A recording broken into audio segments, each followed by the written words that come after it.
Oh, hey. Didn't see you there. Hold on.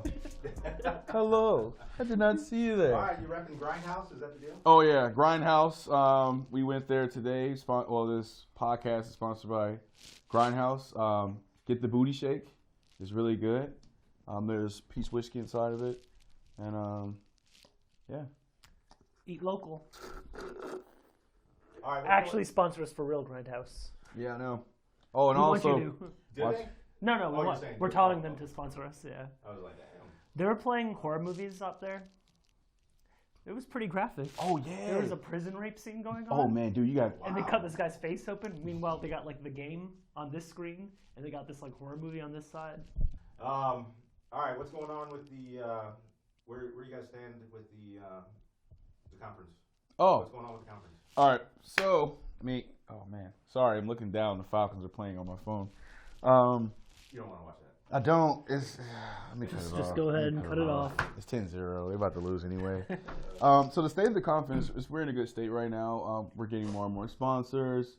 ADP, Spotify, GTI, AWS, mainly Amplify, which is a couple. We're gonna talk more about that later. But yeah, we're coming along. We're selling tickets as we go. We have a good amount we sold. We're sold out on our early birds and our super early birds. Yeah, those went within like 1 hour. Yeah. We've got some scholarships in the works with a couple of sponsorship partners. We're partnered with Vets Who Code. We're giving tickets to local organizations like Latinos in Tech, Lit, Ref Code, couple other things in the works. We have all our speakers. We've got all their paperwork kind of in the works, so we're looking good. Yeah. So. Oh, we're gonna be at the gathering spot near Georgia Tech's campus. Oh, we can announce it now. We put the down payment down too as well. We cut the check. Also, you want to talk about the app too as well? Oh yeah, we've also got a conference app in the works that Rick and Monet are working on right now. We're gonna get Mehul to work on it too. They're gonna rope me in. Yeah. So it'll allow you to, be in constant contact with kind of like the schedule, what rooms to show up to for different sessions. You'll be allowed to check in and check out. Yeah. We're gonna make it interactive, so it's like, for instance, after the conference, I'm new to Atlanta. I don't know what's in Atlanta. I have things to do. Recommendations, places to go, best wings by my recommendation. Ooh. Yeah, we're gonna have various things. We want you to be more interactive more than anything else in Atlanta. Because I know you're gonna be at the conference from like 9 to 5, basically, work days, whatever. But after 5, it's happy hour. Like, where am I gonna go drink? Hey, even going all the way to Edgewood? Even though we do have happy hour at the gathering spot. And we got the taco trucks pulling up too. On Tuesday. Cinco de Mayo. You wearing your Kylo Ren outfit for May the 4th? Yo, I might pull up with my Kylo Ren though, because it is May the 4th, and then we're ending the conference on the 6th, so Revenge of the 6th. We're covering all our nerd bases with this. I know about the Revenge of the 6th. Wait, you wearing a wire? Hey, man.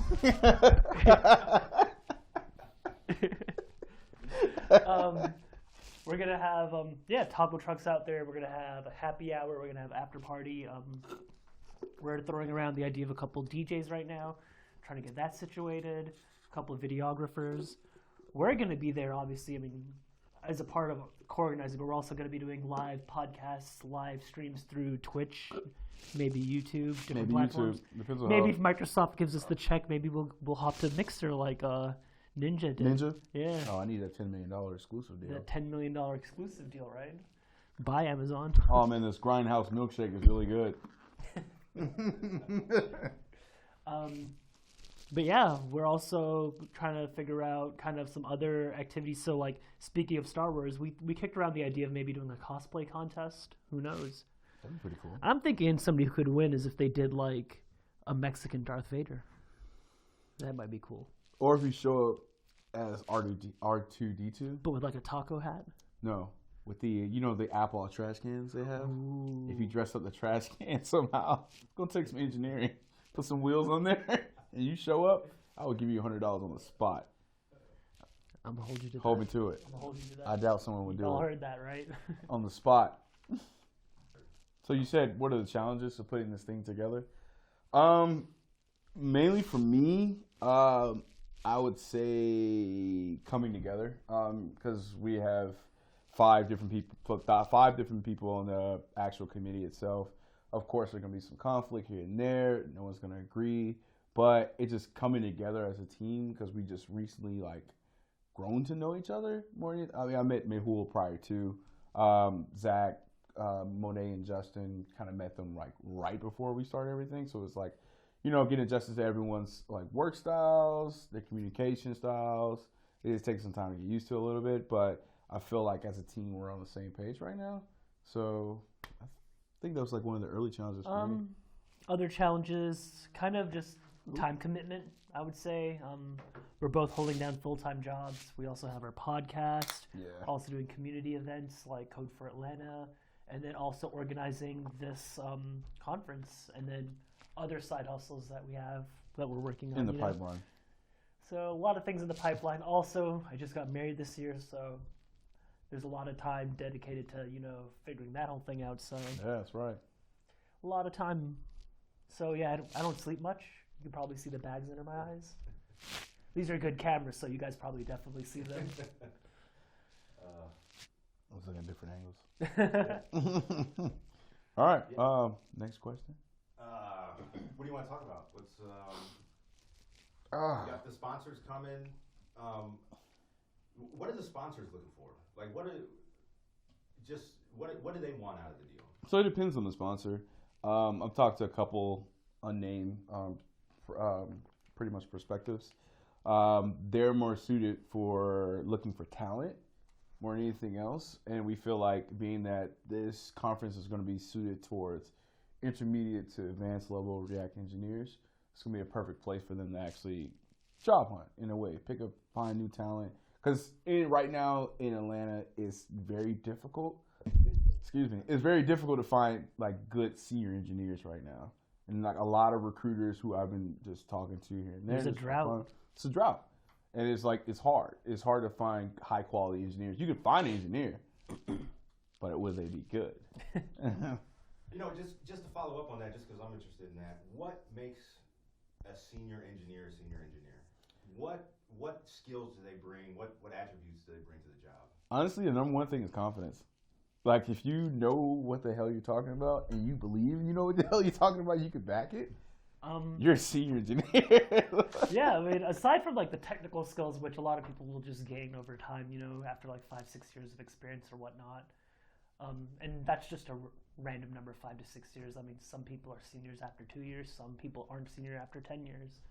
I would say also, at least on the teams that I've been on and the startups that I've ran, I would say the willingness and ability to teach juniors, to mentor juniors, and to just kind of maybe not be a 10x developer, which is like the hot buzzword that's all on Twitter. Instead of being a 10x developer, if I can just make all the developers around me 2x developers, all of a sudden I brought a 10x value to the team.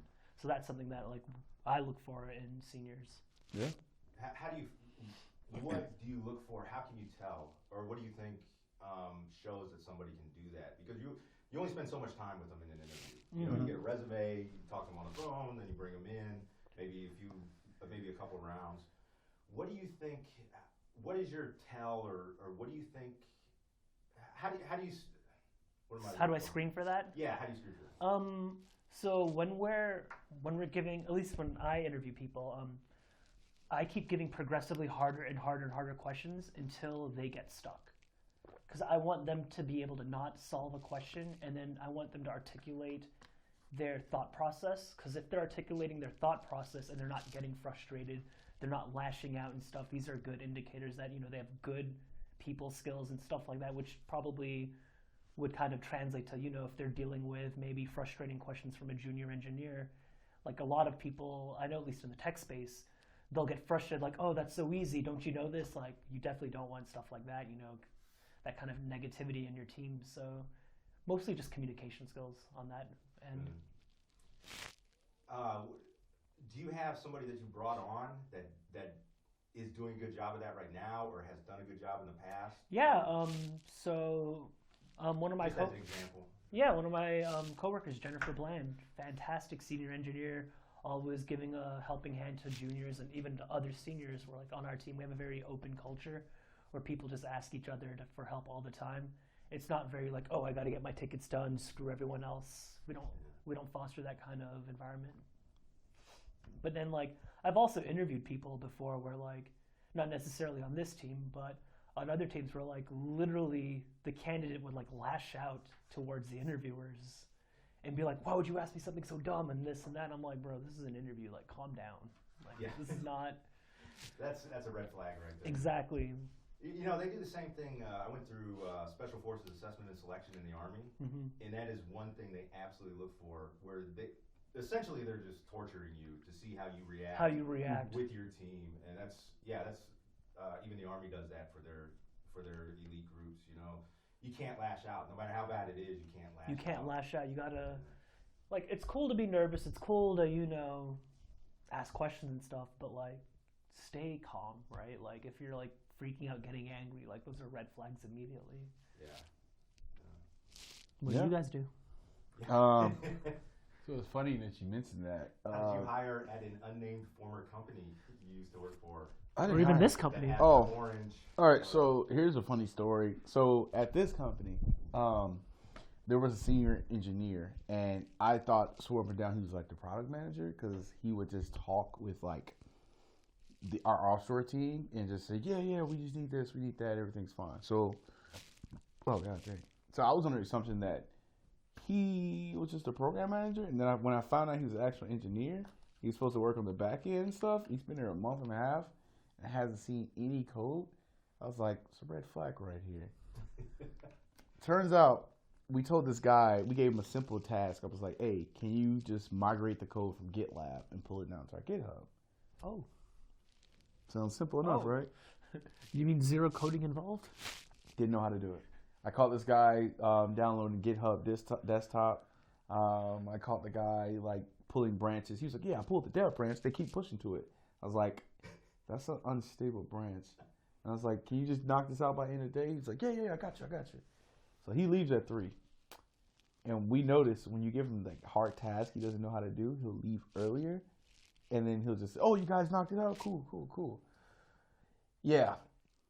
He didn't know shit. He didn't know how to use Git. He didn't know how to write code. Guy got a job, all confidence, but he got fired too. So this speaks to the strength of you talking about confidence. Confidence is key. Yeah. But he got fired.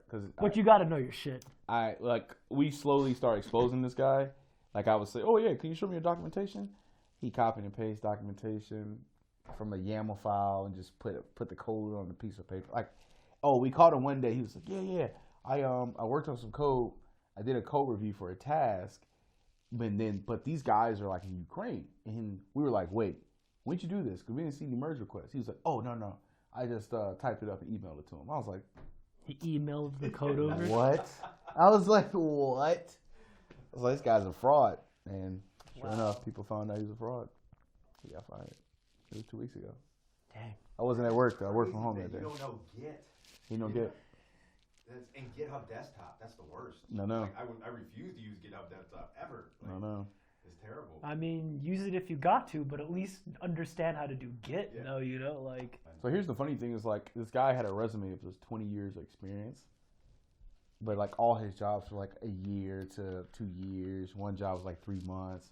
I was like, I think he really played everybody for a year, and then there was like this guy doesn't know shit, and then he's just like, oh, I gotta get up out of here now.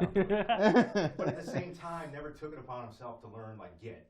It's much easier to just learn. Here's where it got real funny. It was like one day he was like, yeah, if you need any help with the back end, let me know. And I was like, okay.